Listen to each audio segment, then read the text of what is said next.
Hi everyone, it's Rebecca Coombs live from the SIBO Symposium, and I'm really excited to be standing here with Dr. Ilana Gurevich, and she's based in Portland and specialises in irritable bowel disease.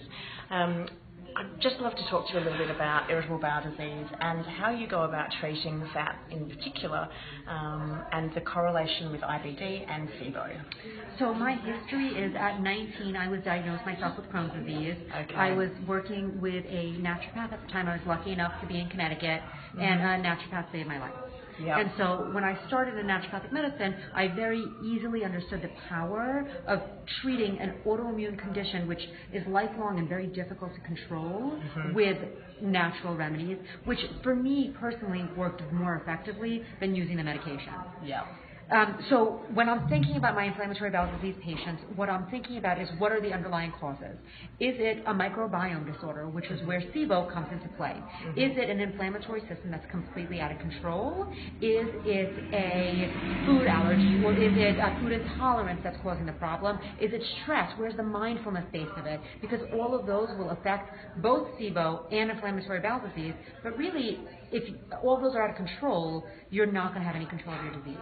No, completely. And I really liked what you said in that a naturopath saved your life.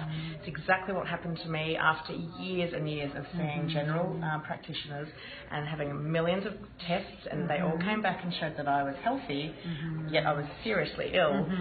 It was my naturopath that saved me. Yep, and I went through 5 gastroenterologists before I was diagnosed. Wow. Yeah. So can we just talk a little bit about the use of herbal remedies and supplements versus, I guess, what we call traditional medicines? Yep. So I definitely think with IBD patients, there's a place for traditional medicine.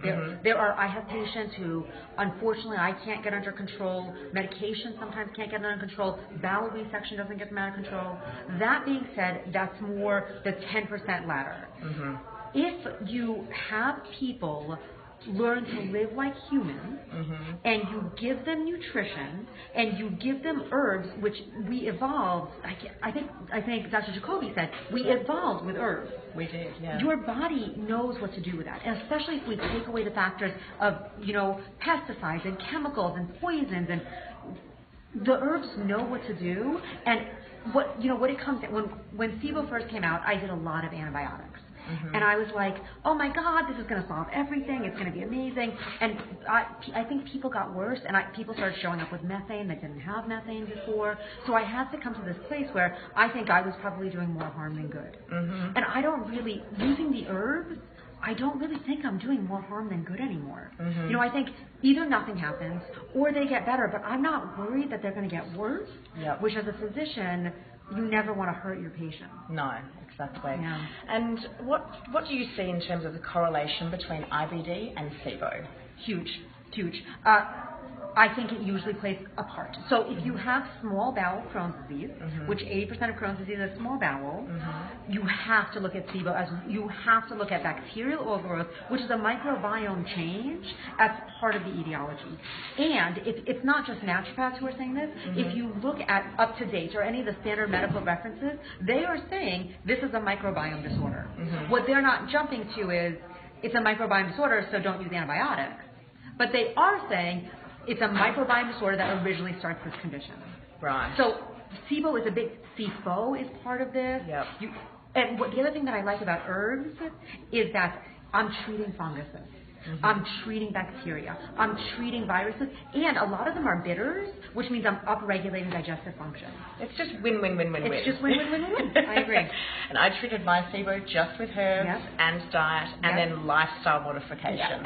Which you have to. And I addressed my stress, my sleep, who was in my circle of influence, everything. And that's how I overcame SIBO actually pretty quickly. It was gone within 6 months, and I'm a new person today after 36 years of chronic illness. Isn't that crazy?